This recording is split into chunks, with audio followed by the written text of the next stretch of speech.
ওফ কি খেলছে east Bengal. Super cup ফাইনালেও পৌঁছে গেল ইস্ট বেঙ্গল দল। একই সিজনে পরপর দুটো কাপের ফাইনালে প্রবেশ করলো ইস্ট বেঙ্গল দল। বলবো আজকে সেমিফাইনাল খেলছিল ইস্ট বেঙ্গল, দেখে মনে হচ্ছে না কোনো গ্রুপ ম্যাচ খেলছে। দলটা এতটা কম্পোজ, এতটা কুল, সব প্লেয়ারের মাথায় এতটা ঠান্ডা, মানে কি খেলছে সত্যি কথা বলতে একটাই ওয়ার্ডে ডিসক্রাইব করা যায়, স্পিচলেস। স্পিচলেস পারফরমেন্স দিচ্ছে এই মুহূর্তে ইস্ট বেঙ্গল।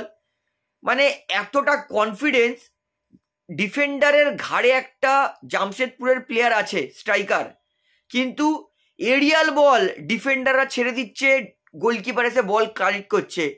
কতটা দলের মধ্যে একতা, আন্ডারস্ট্যান্ডিং, সবার মেন্টালিটি কতটা ঠান্ডা, কতটা ভালো একটা বোঝাপড়া নিজেদের মধ্যে থাকলে এই জিনিসটা করা যায়। যেইখানে ডিফেন্ডার আর গোলকিপারের মধ্যে এতটা ভালো কমিউনিকেশন যে ইজি বল, যেই জায়গায় হয়তো মনে হবে স্ট্রাইকার গোল করে দেবে, কিন্তু ডিফেন্ডাররা এত সুন্দরভাবে বল ছাড়ছে না, আর সেই সুন্দরভাবে বল কালেক্ট করছে ইস্ট বেঙ্গলের গোলকিপার প্রভশুকান গিল। একটা ক্লিন ভিক্টরি সেমিফাইনালের মতো এত চাপের ম্যাচেও ইস্ট বেঙ্গল নিয়েছে, যেটাকে বলে ক্লিন, মানে একদম পরিষ্কার লম্বা লাইনের মতো, কোনো টেরা বেঁকা কিচ্ছু নেই। এসেছে ঠান্ডা মাথায় খেলেছে, দুটো গোল করেছে, সেমিফাইনাল জিতেছে, ফাইনালে প্রবেশ করেছে। এতটাই সিম্পল ছিল আজকে ইস্ট বেঙ্গলের হোমওয়ার্ক। কার্ল স্কোয়াদ্রাত বলেছিল আমি একটা প্রজেক্টে কাজ করছি, আমার কিছুদিন টাইম লাগবে। কিছুদিন টাইম নেয়নি কার্ল স্কোয়াদ্রাত। সিজনের শুরুর টুর্নামেন্ট ডুরান্ড কাপের ফাইনালে প্রবেশ করেছিল, তারপরে মিড সিজনের আর একটা টুর্নামেন্ট সুপার কাপেরও ফাইনালে প্রবেশ করে দিল ইস্ট বেঙ্গল দলকে।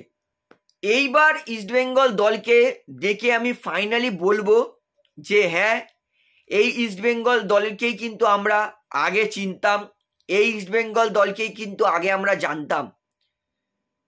চমৎকার, কার্ল স্কোয়াদ্রাত কি কোচ!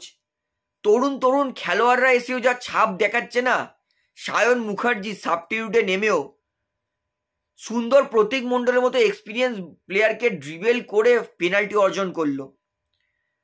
সমস্ত প্লেয়ার যাদেরকে ইস্ট বেঙ্গল খেলাচ্ছে এবং যারা সাব বেঞ্চ থেকে নামছে, সবাই নিজের সেরাটা দিচ্ছে এবং সবাই নিজের দায়িত্ব জানে। সব থেকে বড় কথা, সৌভিক চক্রবর্তী নিজের দায়িত্ব জানে যে আমার ডিস্ট্রাকটিভ ফুটবল খেলতে হবে, একটু কেওয়াস ফুটবল খেলতে হবে, দরকার পড়লে ফাউল করে খেলা স্লো করতে হবে, অ্যাটাক আটকাতে হবে। সৌভিক চক্রবর্তী নিজের দায়িত্ব জানে।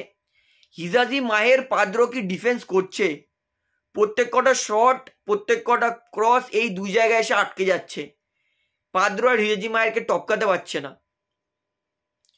সোল ক্রিস্পো চাবুক ডিফেন্সিভ মিডফিল্ড খেলছে। আজকে বোরা হারেরা ছিল না, কেউ বুঝতে পেরেছেন যে বোরা হারেরা আজকে ছিল না?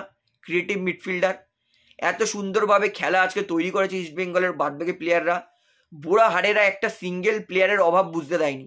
সেভেরিও টোরো, খারাপ লাগছে যে তার ছেড়ে যাওয়ার মুহূর্তে তিনি এত ভালো খেলছেন।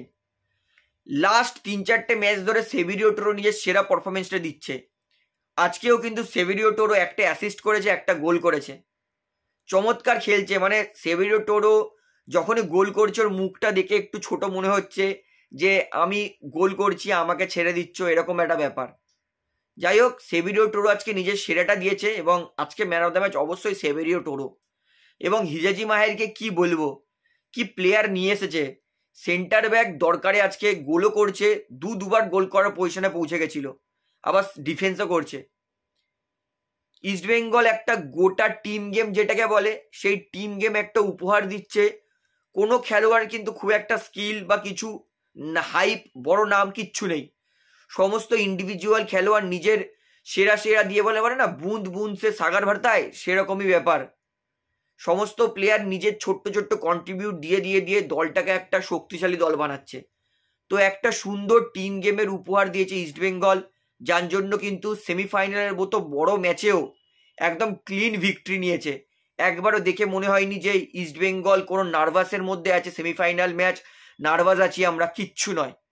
সেমিফাইনাল ম্যাচকেও একদম ইজিভাবে নিয়েছে একদম সুন্দর ডিফেন্স করেছে, গোল করেছে, একদম সুন্দর ভিক্টরি দিয়েছে ইস্টবেঙ্গল দল। তো ম্যাচে আসি। আজকে শুরুতে কিন্তু ফার্স্ট হাফে একটা কর্নার থেকে, যেটা সেভেরিও টোরোর কাছে গেছিল কর্নারটা, এবং সেভেরিও টোরো সুন্দরভাবে হিজেজি মায়েরকে পাস দিয়েছে, হিজেজি মায়ের ট্যাপ ইন করে ফার্স্ট হাফে ইস্টবেঙ্গল দলকে 1-0 এগিয়ে দেয়।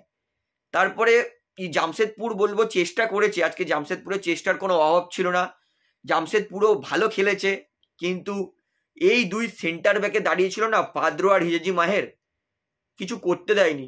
আর পিছনে গোলকিপার প্রাপসুকান গিল নিজের দুর্গ সামলেছে। তো ফার্স্ট হাফের ফলাফল ছিল 1-0।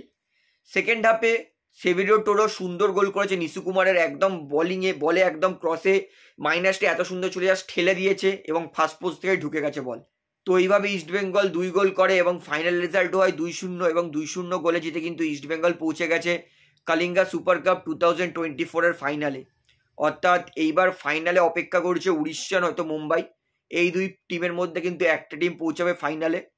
তো বন্ধুরা, ইস্টবেঙ্গলের এই খেলা দেখে আমি সত্যি করে বলছি প্রচণ্ড ইমপ্রেস হয়েছি, এবং আমার মন বলছে যে এই পারফর্ম যদি ইস্টবেঙ্গল ফাইনালেও করতে পারে তাহলে এএফসি কাপের জন্য কিন্তু নিজেদেরকে যোগ্যতা অর্জনের পর্বে পৌঁছে দেবে ইস্টবেঙ্গল দল। তো বন্ধুরা, আজকের ম্যাচটা আপনার কেমন লেগেছে, এবং আমার জন্য ডিজার্ভিং উইন ছিল ইস্টবেঙ্গল দল আজকে। তো আপনারা ম্যাচটা কতটা উপভোগ করেছে সেটা আমাকে অবশ্যই কমেন্টে জানাবেন। তাহলে বন্ধুরা, আজকের এই ভিডিওটিতে আমার আপনাদেরকে এতটাই বলার ছিল। তো আশা করি ভিডিওটি আমার ভালো লাগলো। তো ভিডিওটি ভালো লাগলে অবশ্যই লাইক করুন, কমেন্ট করুন, শেয়ার করুন, এবং বন্ধুরা চ্যানেলটি তারা নতুন আছেন সবাইকে এক অনুরোধ করবো তারা অবশ্যই পাবলিক ভিউ কলকাতা চ্যানেলটিকে সাবস্ক্রাইব করে বেল আইকন প্রেস করে অল করে রাখবেন। ধন্যবাদ।